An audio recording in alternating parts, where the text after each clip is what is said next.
So there's a saying about lakes in Florida. Where there's a lake, there's a gator, most likely.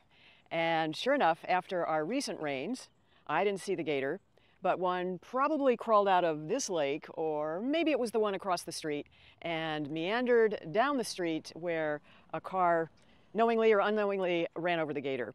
Its head swelled and a leg is missing. That's what we know from another neighbor down the street who saw the gator and had her son somehow get this gator, who was pretty much out of commission, into a bag, and they transported it to their house, where they immediately called the police, and the sheriff's department showed up and took the gator into their custody, and it's now at a wildlife rescue facility.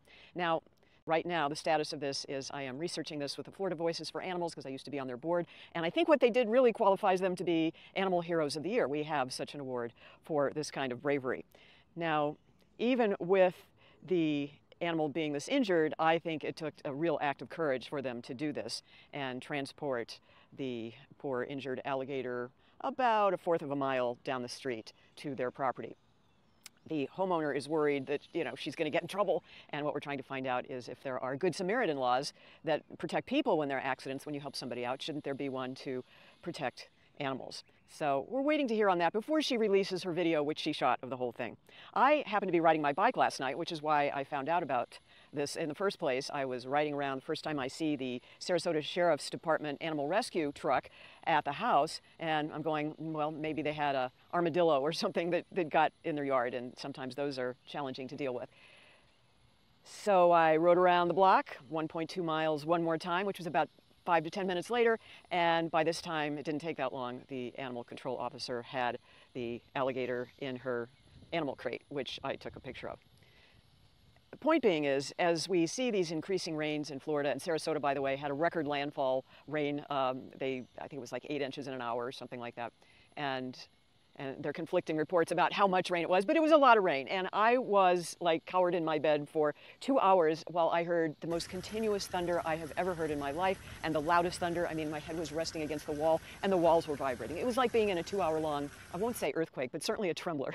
And of course I was trying to keep my dog and my cat calm, Princess and Pumpkin, and they were cool. They were very cool, because I was cool, and that's one of the things you have to do with animals, is just be cool around them, and then, they don't react. What's so weird is that we were in drought conditions up until 2 days ago, and this lake, you could almost see the bottom of it. That's how much further down it was, at least a couple of feet. And of course, the rain that we got filled it all back up, and if there are gators in a lake, the waters flood the roads, and even the drainage ditches we have, we are still in a flooded condition there. Mosquito control was out this morning, so they're checking it out. And the alligators then just find their way wherever they can, wherever they think the water is going to take them. They don't know that it's a street.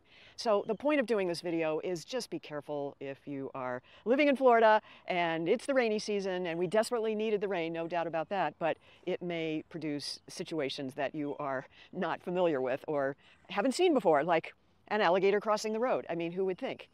So I'm sure, at least I'm hopeful, that it was an accident, and the person who ran over the alligator didn't realize this had happened. I've spoken to some of the neighbors. They did know that there was a small alligator in one of the ponds, and it was a small alligator that was caught. And the animal control officer thought it was a baby, but the homeowner said, no, they think it's been around for a while.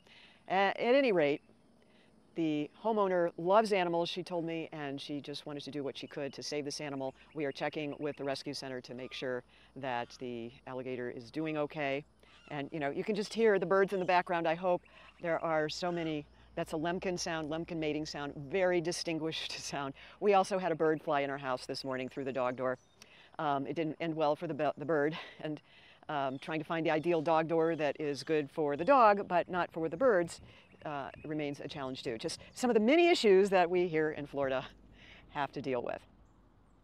But I would still rather be here on the front lines of whatever it is we're dealing with in terms of the environment, just being able to provide information so that if people are going to move here, they know what they're dealing with and know how to deal with some of these issues. And as you can see, it is clouding up again, somewhat typical for this time of day in Florida, but with the increase in rain and flood warnings, flood watches, all the stuff that's happening now, just keep a hyper-vigilant eye. We should be more concerned about alligators than For example, sharks. I did a video about that this week, so be sure and check that out. Sharks really aren't the issue. Gators, on the other hand, can be. You don't want to have your dogs out, especially little dogs, out by themselves near these lakes, because if food is in short supply, the gators are going to be looking for that. Or you just never know. If one crossed the street right here, I did make sure that before I set up my tripod that I wasn't stepping on a gator. So just, a little more awareness of what's going on, and otherwise enjoy this amazing place. If you are here, or if you're thinking about getting here, there are ways to do it inexpensively or not. All right, everyone, thanks for watching. Be sure to like and subscribe, and we'll see you in the next one. Gotta run.